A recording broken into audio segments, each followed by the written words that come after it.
My fingers freeze over the keyboard. The clatter of my typing stops, leaving a void filled only by the muffled sound coming from the conference room down the hall. It's Derek's voice, amplified by a speakerphone, oozing a confidence he never earned. Our vision is simple yet transformative, he's saying, his voice a smooth, practiced baritone. We leverage a proprietary algorithm to deliver a revolutionary AI-powered meal planning experience, tailored to your unique microbiome. My proprietary algorithm, my vision, my words. The coffee in my mug turns to acid in my stomach. I can see it without even being in the room. The sleek, minimalist pitch deck I spent 4 months designing. My graphs, my user flowcharts, my carefully selected font. It's all being projected on the wall, and my brother is standing in front of it, basking in the glow of my stolen light. A familiar metallic taste floods my mouth. It's the flavor of betrayal, a taste I've known my whole life, but this time it's different. It's not just a bitter tang of anger, it's laced with something else, an eerie, chilling sense of memory. My chest tightens. The rage is there, a hot coil in my gut, but it's wrapped in ice. Because I remember this. I remember this exact moment. I remember the brand of coffee I'm drinking.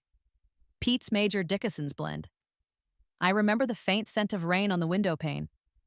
I remember the precise way Derek's voice will crack on the word synergy in about 4 minutes. I have lived this day before. The first time, the rage consumed me. I stormed into that conference room, screamed, threw my own laptop on the table to show the original files, the creation dates, the proof. It was messy, unprofessional, hysterical. Security escorted me out. Derek played the victim, the heartbroken brother dealing with a mentally unstable sister. He still lost the funding, of course. He couldn't answer a single technical question. But in the process, he salted the earth of my career. I was labeled difficult, emotional, a liability. But this isn't that life. This is the second time around. My eyes flicker to the digital clock on my monitor. 3:14 p.m. The investor meeting, the one where Victoria Tran will systematically dismantle my brother's facade, is scheduled for tomorrow at 9 a.m. It will be over by noon. Derek doesn't know that. He doesn't know that in less than 18 hours, he's scheduled for a spectacular public failure. And he doesn't know that this time, I'm not going to stop it. I'm going to watch. The old Maya would have fought fire with fire. The old Maya would have scrambled, called lawyers, leaked the story to a tech blog. The woman sitting here now, the one who woke up 6 weeks ago on the day she was supposed to launch her first company, the one Derek stole the first time, is different. This Maya understands that the best revenge isn't a loud explosion. It's a quiet, controlled demolition, where the architect of the ruin is the only one who doesn't see the charges until the whole thing comes down around him. My rage is still there, a pilot light burning deep inside me. But now it's not just rage. It's fuel. Derek thinks he's running a race he's already won. He has no idea I've already seen the finish line, and he's not even on the podium. He's about to be disqualified in front of the whole world. I take a slow, deliberate sip of my coffee. It tastes like patience. It tastes like victory. My fingers hover over the send button. The email I've drafted is a work of art, a masterpiece of controlled fury. It's full of screenshots, timestamps, links to the private code repositories Derek hacked. It's a nuke, and my thumb is on the button. It's addressed to Victoria Tran, the lead investor, and every major tech journalist in the Bay Area. It would destroy him.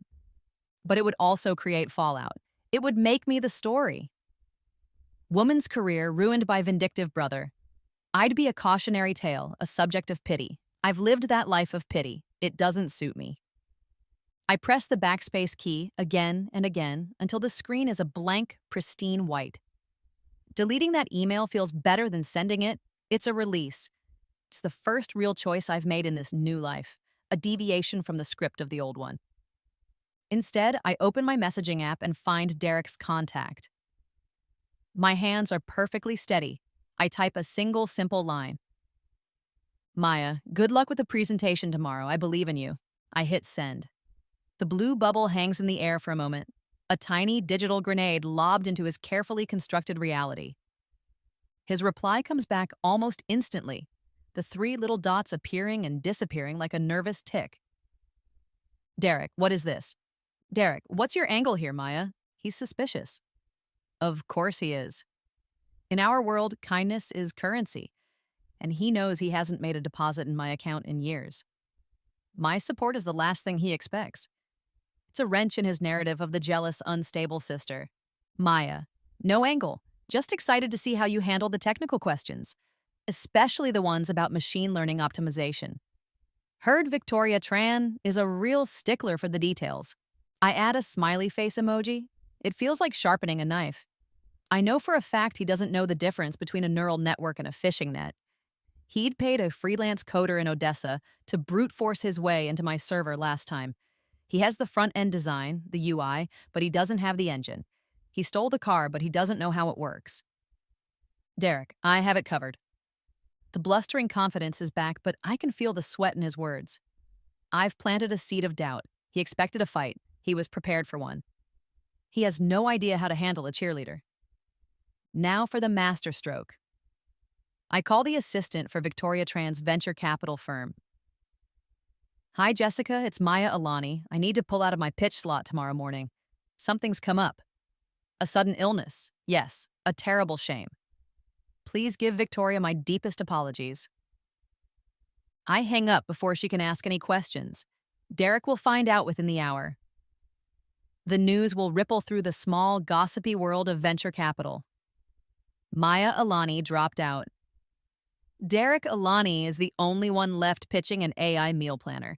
He'll think he's won. He'll think I've collapsed under the pressure, that I've given up. His ego, already the size of a small planet, will inflate to supernova proportions. He'll be sloppy. He'll walk into that room tomorrow utterly convinced of his own genius, completely unprepared for the surgical dissection that awaits him. I lean back in my chair, a slow smile spreading across my face. The clock on the wall reads 6:47 p.m. The timeline is shifting, but the destination remains the same. 21 hours and 13 minutes until Derek's public humiliation begins. And this time, he's walking into it alone, buoyed by my false faith. It's a cruel thing to do. It's manipulative, it's cold, and it feels absolutely, undeniably right. He didn't just steal my ideas, he stole my credibility, my confidence, my future. He did it over and over again since we were kids. I remember the 6th grade science fair. My project was a detailed model of a volcanic eruption, complete with a chemical reaction that produced smoke and red-dyed foam. I worked on it for a month. The night before the fair, Derek, who was in 8th grade, told me my project was all wrong, that the judges would laugh at me. He convinced me to let him fix it. He stayed up all night in the garage.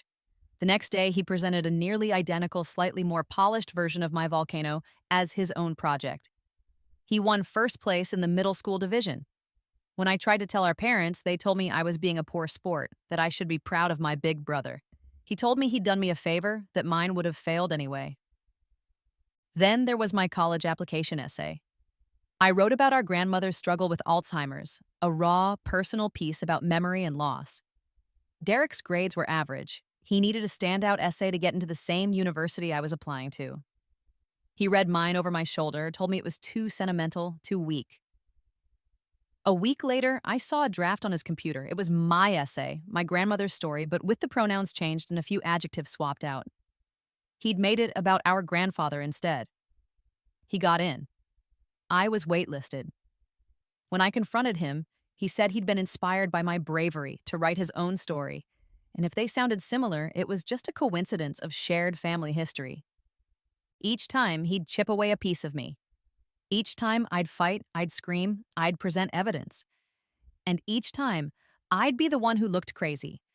He was the golden boy, the charismatic son. I was the intense, difficult daughter. He had mastered the art of making my truth sound like a lie.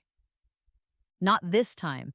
This time, I'm not going to say a word. I'm going to let his own lies do the talking, and they're about to get very, very loud. The knock on my apartment door is less of a knock and more of a controlled detonation. I don't need to look through the peephole to know it's Sarah. I open the door and she storms past me, her laptop bag slung over her shoulder like a weapon. Her face is flushed, a stark contrast to her usually pale, composed features. Sarah, my co-founder, my friend, the best damn coder I've ever met, is a 5'4" tempest of righteous fury. Are you insane? she demands, dropping her bag on the floor with a thud that rattles my floorboards. Have you completely lost your mind? I close the door calmly. Good evening to you too, Sarah. Tea? Don't you tea me, Maya. I just got off the phone with Kevin from our back-end team. And before that, Aisha. And before that, Ben. Derek just called 3 headhunters and gave them our entire development team's contact info. He's trying to poach them. All of them. I walked to the kitchen and filled the kettle, my movements measured. I remember this part from the first time, too. The frantic calls, the feeling of my team being ripped out from under me. Last time, I panicked. I spent the whole night making counteroffers, pleading, trying to hold my company together with duct tape and promises. Let him try, I say, my back to her. Let him try. Maya, he's offering them double their current salaries and promising equity in his startup. They're good people, but that's life-changing money. We can't compete with that. I turn around, leaning against the counter. I look her straight in the eye. He's not offering them money, Sarah. He's offering them a fantasy. A check that will never be written from a bank account that will never exist. Sarah's frustration melts into confusion. What are you talking about? He has the VC meeting tomorrow. He has your pitch deck. He has a picture of a spaceship, I say, holding her gaze. He doesn't have the engine, the fuel, or the coordinates. It's just a pretty picture. I pause, letting the silence hang in the air. Did you get my email this afternoon? She nods slowly. The one about the new encryption protocols for the main repository? Yeah, I implemented them. Why? Derek may have hacked my personal server to get the pitch deck and the front-end code, but he couldn't get into the company's core repository. Not without setting off 100 alarms. Half our codebase, the actual functional AI part of our AI meal planner, requires my personal encryption keys to even compile. Without them, it's just a collection of useless text files. A flicker of understanding dawns in Sarah's eyes, but it's quickly replaced by more worry. Okay, so he can't steal the whole thing, but he can still gut our team. He can hire them away and have them try to rebuild it from scratch. It would take them a year, but... Sarah, I interrupt gently, trust me on this. By this time tomorrow, those job offers won't exist. The headhunters will have blocked his number. His name will be mud in every venture capital firm from here to Boston. She stares at me, her head tilted. She's searching my face, trying to understand the source of this bizarre, unshakable calm. In the first life, she saw me crumble. She saw me rage and weep and fall apart. This serene, calculating woman is a stranger to her. What did you do, Maya? She whispers. I did what I should have done years ago. I stopped playing his game and started playing my own. I walk over and place a hand on her shoulder. Go home. Get some sleep. Don't answer any calls from unknown numbers. Tomorrow we watch the show. Sarah hesitates, her mind clearly racing, trying to piece it all together. She knows me. She knows my history with Derek. She knows this quiet confidence is more dangerous than my loudest anger. He called me, she says quietly, an hour ago, offered me the CTO position. My blood runs cold for a second. What did you say? A small, fierce smile plays on her lips. I told him I'd rather code in Malbolge for the rest of my life. Then I hung up. A wave of relief and gratitude washes over me. Thank you. I've got your back, Maya, always. I don't understand your plan. It feels like you're letting him win. It only looks that way from the starting line, I say. From the finish line, it looks very, very different. She finally nods, still looking uncertain, but willing to trust me. She picks up her bag. Okay, I'm holding you to that. If we're both unemployed by Friday, you're buying me a very, very expensive bottle of scotch. Deal, I say with a grin. After she leaves, the silence of the apartment feels different. It's not empty. It's charged. It's the quiet of a chessboard in the middle of a game, every piece perfectly positioned, waiting for the opponent's inevitable, fatal mistake. I think about the encryption keys. It was a paranoid measure I'd put in place a year ago, a just-in-case failsafe inspired by a lifetime of dealing with Derek. In the first timeline, I'd forgotten all about it in my rage. I was so busy fighting the battles in front of me that I didn't use the most powerful weapon in my arsenal. This time, my mind is clear. The time loop, this bizarre, inexplicable second chance, didn't just give me foreknowledge. It gave me something far more valuable: clarity. It stripped away the panic and the emotion and left only the cold, hard logic of the situation. Derek's greatest weakness isn't his lack of technical skill, it's his ego. He fundamentally believes he's smarter than everyone else, especially me. He believes he can talk his way out of any situation. He's about to discover that you can't bullshit a compiler. You can't charm a catastrophic server error. I open my laptop and navigate to a private folder. In it is a single, heavily encrypted file named Phoenix. It's the real business plan. The one I started developing after Derek stole the meal planner idea the first time around. It's my life's work, and it has nothing to do with AI-powered meal planning. Derek thinks he's stealing my future. He has no idea he's only stealing my past. The morning sun streams through my blinds, striping the wall in bars of gold. It's 9:02 a.m. In a glass-walled conference room overlooking the San Francisco Bay, my brother is walking to the podium. I don't have to be there to see it. I've seen it before. I'm on my couch, my laptop open, a steaming mug of tea in my hands.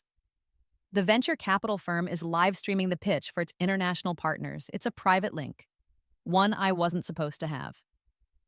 But the firm's junior IT admin has a notoriously easy-to-guess password pattern: the firm's name and the current year. Some things, it seems, are predictable in any timeline. Derek looks good. He's wearing a tailored Italian suit that probably cost more than my first car, his hair perfectly coiffed. He smiles at the three people sitting at the board table: Victoria Tran and her two silent, stone-faced partners. It's a predator's smile, all teeth and charm. "Good morning," he begins. "My name is Derek Alani, and I'm here today to introduce you to a future where your food works for you." He's smooth. I have to give him that. He moves through the first 10 slides with the effortless grace of a master salesman.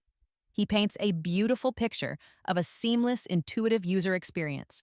He talks about market share, user acquisition costs, and 5-year revenue projections. He uses all the right buzzwords: synergy, disruption, paradigm shift. He's selling the sizzle, and it's a very convincing sizzle. I take a sip of my tea, my eyes fixed on Victoria Tran. She's a legend in Silicon Valley, a kingmaker known for her brutal, incisive due diligence. She hasn't said a word yet, just watches him, her expression unreadable. Derek gets to the slide titled "The Core Technology." My slide. My diagram of a multi-layered neural network. "And this," he says, gesturing to the screen with a flourish, "is the magic. Our proprietary AI engine, which we call Prometheus, analyzes hundreds of data points, from your genetic markers to your daily activity levels, to create a meal plan that is not just predictive but prescriptive." I almost choke on my tea. Prometheus? He named my algorithm Prometheus. The sheer, unadulterated arrogance of it is breathtaking. Prometheus, who stole fire from the gods and gave it to mankind, and was then chained to a rock to have his liver eaten by an eagle for all eternity. The irony is so thick I could cut it with a knife. He finishes his presentation to a polite, non-committal silence. "Thank you," he says, his smile unwavering. "I'd be happy to answer any questions." This is it, the moment of truth. Victoria Tran leans forward, placing her clasped hands on the polished table. Her voice is soft, but it cuts through the room like a scalpel. "An impressive presentation, Mr. Alani. You paint a very compelling vision." Derek practically preens. "Thank you, Miss Tran." "I have a few questions about the technology itself," she continues, her eyes never leaving his. "You mentioned the algorithm is predictive. Could you elaborate on the model you're using for your user retention predictions? Specifically, how do you prevent overfitting when dealing with a dataset as variable as a user's daily food intake?" I lean closer to my screen, a grin spreading across my face. It's the exact same question as last time. Word for word. Derek's confident smile doesn't vanish, but it wavers. It tightens at the edges. A deer-in-the-headlights look flashes in his eyes for a microsecond before he papers over it with more bluster. "An excellent question," he says, stalling. "Our team has developed a unique approach to data validation. We employ a cross-functional matrix to to synergize the data points and ensure a robust output. It's a word salad, a beautiful, high-gloss, completely meaningless word salad. He's stringing buzzwords together and hoping they form a sentence. Victoria doesn't even blink. A matrix, I see. And this Prometheus engine, when it's processing user data, particularly sensitive genetic information, what are your protocols for GDPR and CCPA compliance? How are you ensuring the anonymization of that data to protect user privacy, especially if you plan to license the aggregated data in the future, as you suggest on slide 34? Checkmate. I remember this from last time. This is the blow that shatters his entire facade. It's not just a technical question, it's a legal and ethical one. It's a question that requires a deep, fundamental understanding of the business, not just a stolen pitch deck. Derek's face goes pale under his expensive tan. The confident smile is gone, replaced by a strained, desperate grimace. He opens his mouth, but no sound comes out. He looks like a fish gasping for air. The privacy of our users is, of course, our paramount concern. He finally stammers, his voice a full octave higher than it was a minute ago. We have a roadmap for implementing best-in-class security measures. He's flailing. He's drowning in the deep end of the pool. And he just realized he never learned to swim. I don't need to watch the rest. I know how it ends. Victoria will thank him for his time, her face a mask of polite disappointment. Her partners won't even make eye contact with him. He'll walk out of that room a broken man, the silence of his failure ringing in his ears. I fast forward through the rest of the live stream, the jerky, pixelated movements of my brother's public demise. I stop at the end, where Victoria is talking to her partners after Derek has left the room. He didn't know a single thing about the tech, one partner says, shaking his head. He didn't even know what he didn't know, Victoria replies, her voice laced with cold contempt. A complete waste of time. Pull the funding offer, effective immediately. The email from her office will go out at exactly 3 p.m. I know this because in my first life I was CC'd on it. It was my consolation prize. This time I won't be. I'm a ghost in this story. I close my laptop. The rage that has been my constant companion for so long is gone.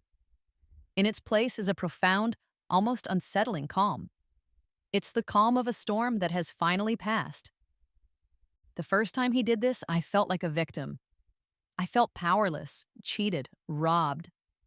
I see now that he never really had any power over me. All he ever had was the power I gave him. The power to make me angry, to make me doubt myself, to make me fight on his terms. By stealing my idea, he thought he was stealing my future. But my future was never about a meal planning app.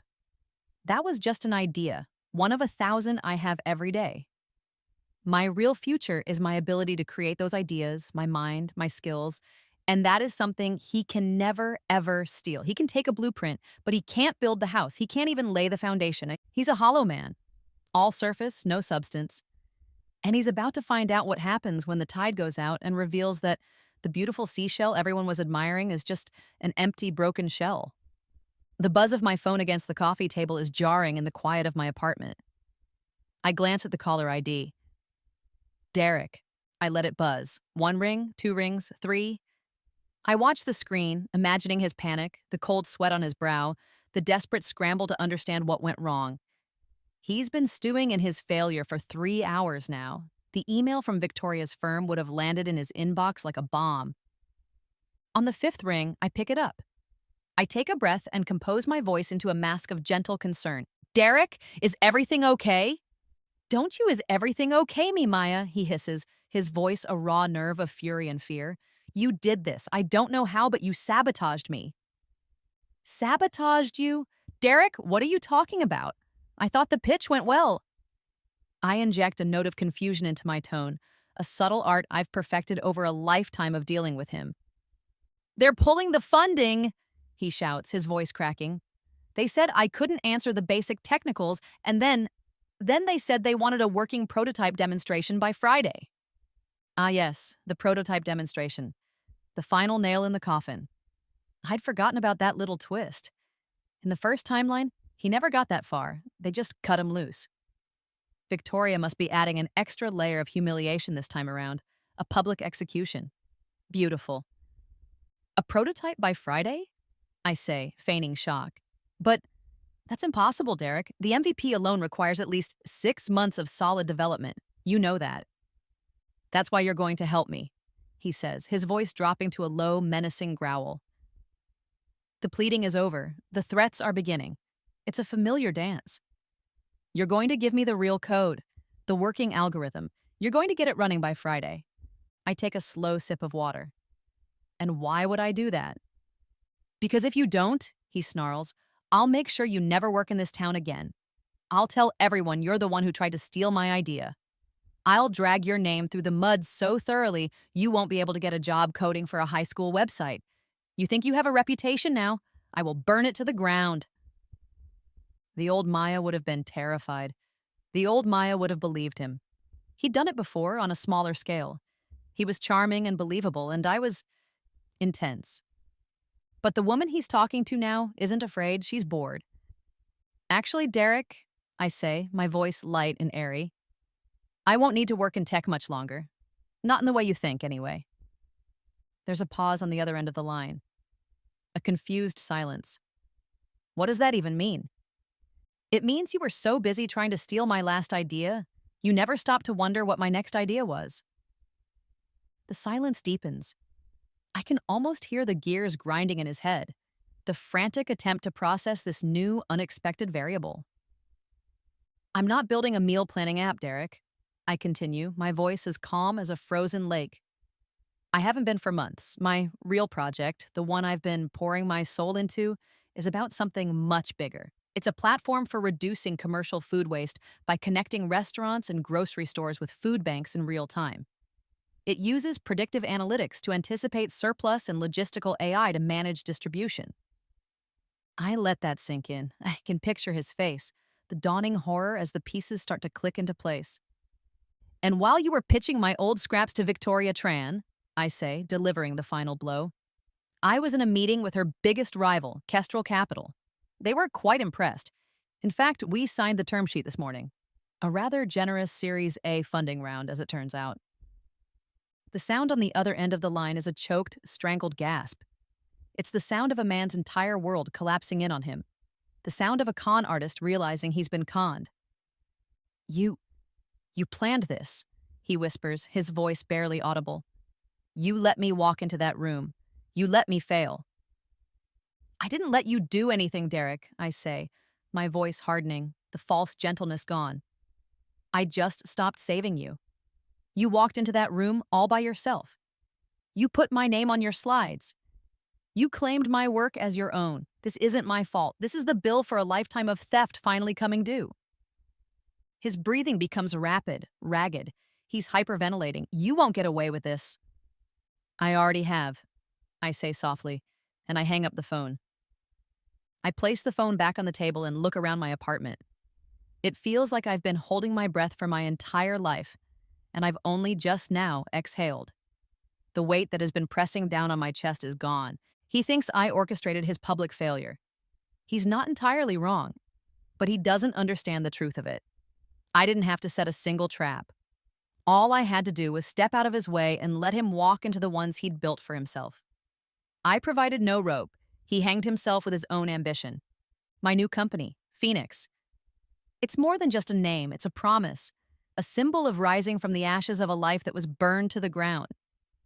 In the first timeline, Derek's sabotage cost me everything.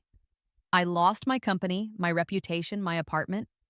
I ended up working a dead-end corporate coding job in another state, a ghost of the person I was supposed to be. Waking up that morning 6 weeks ago, on the day it all fell apart, was the most terrifying and liberating moment of my life. I was given a second chance, a chance to not just rebuild, but to build better, stronger, smarter. This time, I didn't fight him for the meal planning app. I let him have it. It was a ghost ship, and I let him be its captain, knowing it was sailing straight into a reef. While he was busy polishing the brass on a sinking vessel, I was in the shipyard building an ark. He thinks I did this out of revenge. And maybe there's a part of me, a small dark corner, that is savoring his downfall. But the truth is much simpler. This wasn't about destroying him. This was about finally, truly building me. And the only way to do that was to get him out of my story for good. The main stage of the Tech Innovate Summit gleams under the harsh, unforgiving glare of the spotlights. Thousands of people are packed into the auditorium, a sea of industry insiders, journalists, and aspiring entrepreneurs. Thousands more are watching the live stream. It's the biggest stage in the tech world, a place where fortunes are made and reputations are forged. Or shattered. I'm watching from a VIP box high above the crowd, a guest of Kestrel Capital. Sarah is beside me, her hand gripping my arm, her knuckles white. She still doesn't know the full story of my temporal anomaly, but she knows enough. She knows this is the endgame. Down on the stage, my brother is a small, solitary figure. He's attempting his prototype demo. He's dressed in the same expensive suit, but it hangs on him differently now. He looks like a boy playing dress-up in his father's clothes. The swagger is gone, replaced by a brittle, desperate energy. "Ladies and gentlemen," he begins, his voice amplified to a booming, artificial cheerfulness. "Prepare to witness the future. This revolutionary app will transform your relationship with food, with your health, with your life, forever." He taps his tablet with a dramatic flourish. On the giant screen behind him, the sleek logo for Prometheus appears, then flickers. A loading icon spins for an agonizingly long moment. Then, the screen fills with a cascade of red text. Error, null pointer exception.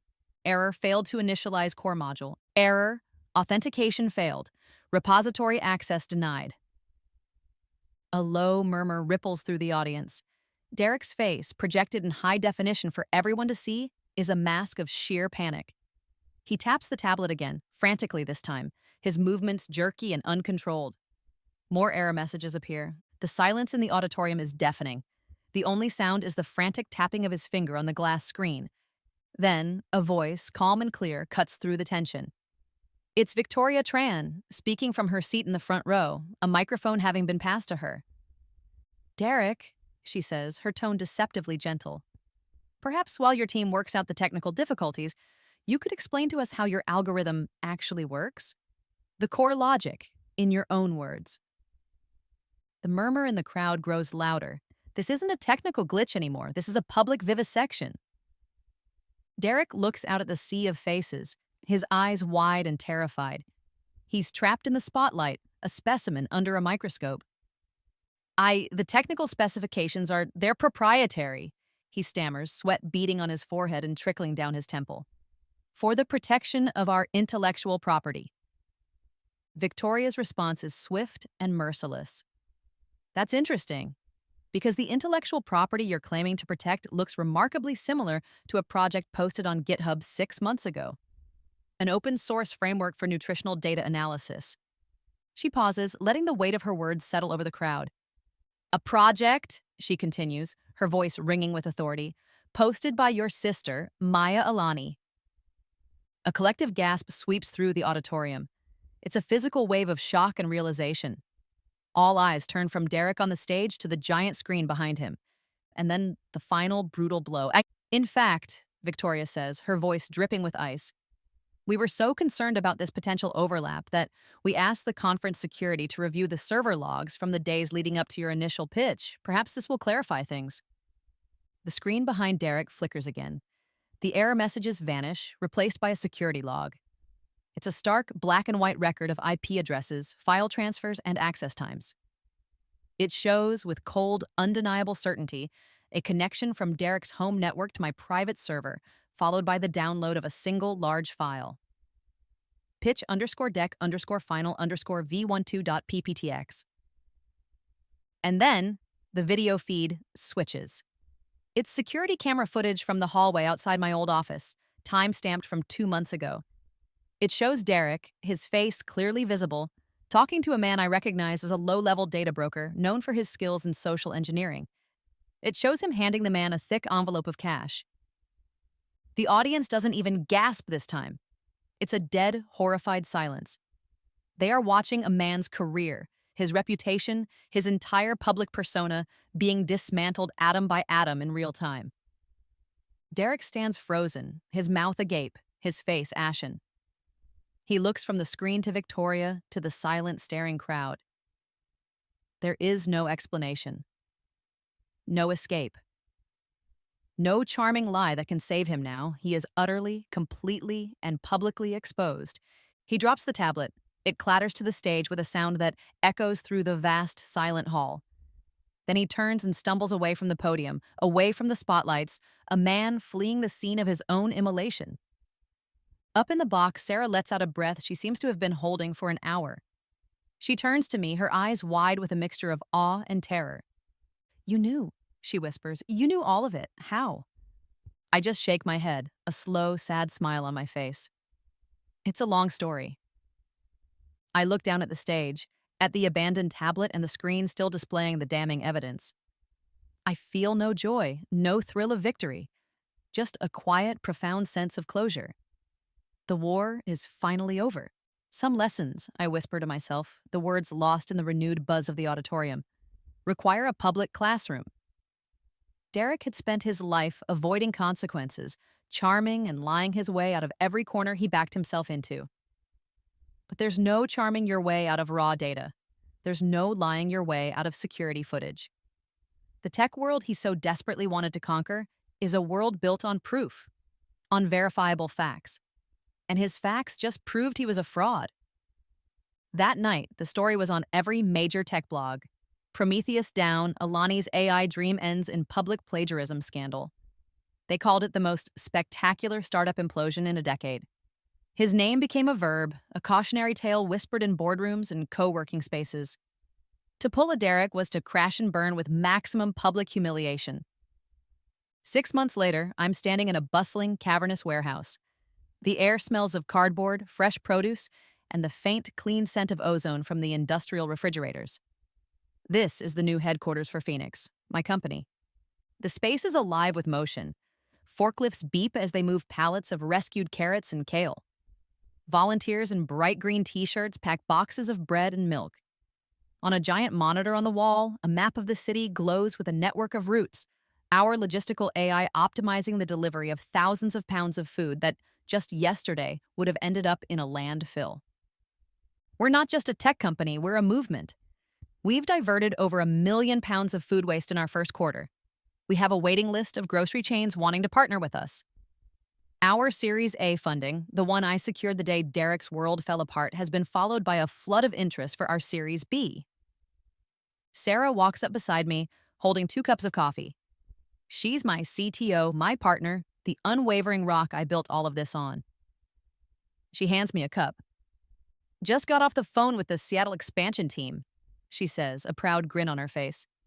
"They're officially operational as of this morning." "Incredible," I say, meaning it. The growth has been faster than my most optimistic projections. We stand in comfortable silence for a moment, just watching our creation at work. "Have you heard from him?" Sarah asks quietly. I know who she means. I shake my head. Not a word, not since that day. I did hear about him, though, through the grapevine of family gossip that I usually ignore. After the scandal, he'd disappeared for a few months. Our parents, predictably, blamed me for pushing him too hard and not being supportive. When he finally resurfaced, he was working customer service for a telemarketing company that sold timeshares in Florida. It was a steep fall from the pinnacle of Silicon Valley to the bottom of the sales call barrel. There was a certain karmic poetry to it, a man who was all talk, now forced to talk for a living, selling hollow dreams to strangers over the phone. "Do you ever feel guilty?" Sarah asks, her voice soft. I consider the question honestly. I search inside myself for any trace of regret, any pang of remorse for my brother's fate. I find none. "No," I say, my voice steady. "I feel free." "My second life's greatest victory wasn't this," I say, gesturing to the bustling warehouse, to the glowing monitor, to the tangible proof of my success. It wasn't securing Series A funding or building a billion-dollar startup. That was just work. The victory was breaking the cycle. It was realizing that my value wasn't tied to any single idea he could steal. The victory was watching karma work faster than venture capital. He spent his whole life trying to live in my shadow, stealing the light he thought I was casting. He never understood that the light wasn't something I had. It was something I made. By letting him steal a single dying flame, I was finally free to build a bonfire. Sarah bumps her shoulder against mine. Well, for what it's worth, you make a pretty damn good bonfire. I smile, a real, unburdened smile. I take a sip of coffee and look out at the future we're building. A future born not from a stolen past, but from a reclaimed present. The air is clean, the work is meaningful, and for the first time in this life or the last one, the story is entirely my own.